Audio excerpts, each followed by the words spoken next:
Tonight, reaction continues to roll in from the White House to Indianapolis, and that's after top Republican state lawmakers pushed back on President Trump's call to redraw Indiana's congressional maps early. Thanks for joining us at 4:30. I'm Aaliyah Blackburn. And I'm Rafael Sanchez. Fox 59's Russ McQuaid joins us now live in the studio with more on the fallout among voters and the people that they put into office. Russ, good evening. Good afternoon, Rafi. Polls show there is no appetite among a majority of Hoosiers asked their opinion about redistricting. But the reaction to the State House pushback of the White House is strong. Perhaps the most shocking response was the swatting of State Senator Greg Good last night when Vigo County Sheriff's deputies were sent to his house on a false call of a domestic dispute. We are aware of the political side of things that have, kind of transpired in the last couple days. So that's obviously something that we're looking at. Senator Good was one of those Republicans who said he wouldn't vote for redistricting after his constituents shot down the proposal in a town hall meeting 2 weeks ago. Independent Indiana ran a poll that found 53% of the people it asked thought redistricting was a bad idea.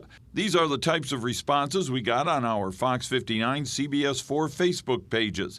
Even though I am a President Trump supporter on most of his actions, I am glad the Indiana Republicans rejected the move to redistricting thing. Our state representatives recognize that the only time redistricting is allowed is after the census, which is every 10 years. I am a registered Republican. Marion County residents are Democrats. They have the right to be represented by whom they choose. This is America.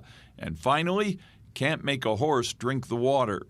A political analyst says the State House rebuff of the president's wishes are proof that lawmakers' priorities are homegrown. I think you really do see the state legislature listening to constituents and taking into consideration a variety of factors here. I think part of the culture and the ethos in Indiana is probably a little resistance to not just doing what Washington tells us to do. I think that resistance is very much alive and well in the state of Indiana and probably played into this conversation piece too. Even though Professor Wilson says Indiana should expect to pay a price for its State House stance against the Trump White House, it would be political suicide for lawmakers to now cave in to a presidential threat and go into a special redistricting session after all. In the studio, Russ McQuaid, Fox 59 News. Russ, thanks for that. Taking now a turn to your